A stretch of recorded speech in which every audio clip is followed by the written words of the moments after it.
Vou trazer aqui o exemplo de uma seguidora que me mandou, né, dizendo que ela foi para a entrevista do EB3, ela é família, o marido, que era o aplicante, na verdade, e eles tiveram o EB3 negado, e a sessão foi justamente a do Public Charge, onde eles alegam que o salário seria muito baixo para trazer a família inteira para os Estados Unidos. Isso que a pessoa já tinha tido tudo aprovado até então.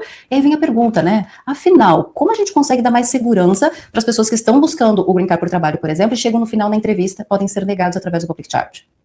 Como eu te falei, né, Dani, eu realmente não tinha visto isso acontecer, não tinha visto ainda nenhum rumor com relação a isso, então é interessante você ter trazido esse caso prático, né, para a gente desenvolver aqui um pensamento, porque pode sim que seja uma nova tendência, e aí seja uma tendência que, por exemplo, esse memorando nada mais foi do que uma tentativa, na minha opinião, de deixar as pessoas amedrontadas, que as pessoas saiam do país, que as pessoas façam o processo consular e seja mais fácil o governo negar, né? Como você falou, esse caso foi alguém que foi fazer a entrevista na Itália de um EB3, né? Isso em Nápoles, e uma vez que você tem uma negativa nível consular, você não tem como apelar, porque as decisões consulares, elas são não revisáveis, né?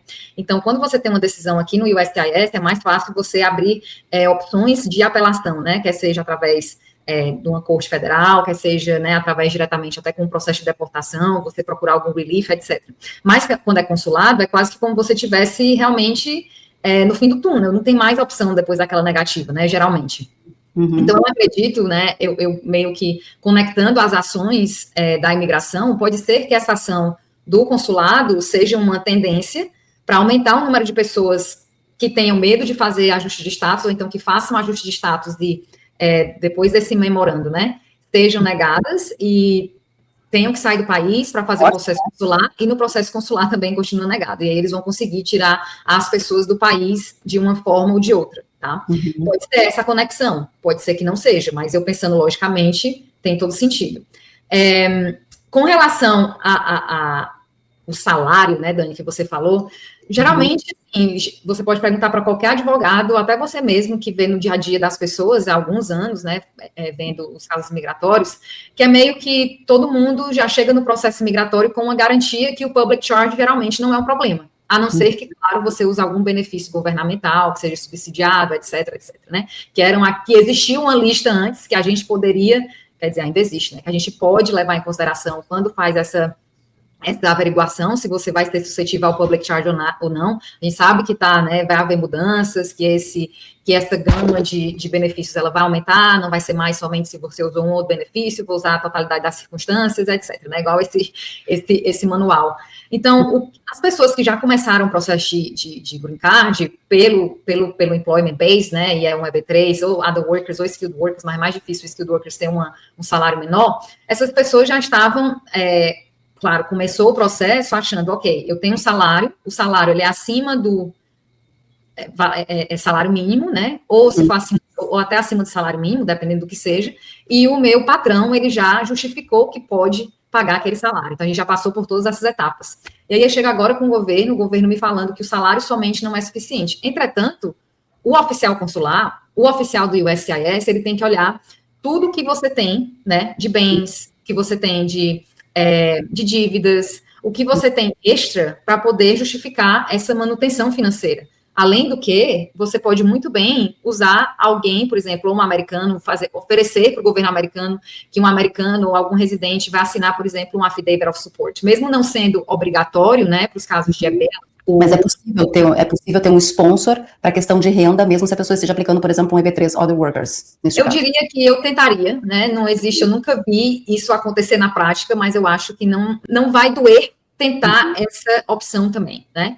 Eu falaria, se tiver, por exemplo, até o próprio dono da empresa, se você tiver abertura para conversar sobre isso, porque nada mais é do que um americano ou um residente que vai ser, né, responsável se você realmente virar um public charge. Então, para que garantia melhor do que essa, né? O índice de negativas do EB2NW aumentou bastante, né? A gente até falou sobre isso, e muitas pessoas também estão com receio da entrevista do EB2NW de forma consular em função do public charge, porque diferente do EB3 Other Workers, que a pessoa já vem com o salário certo, né? O EB2NW não.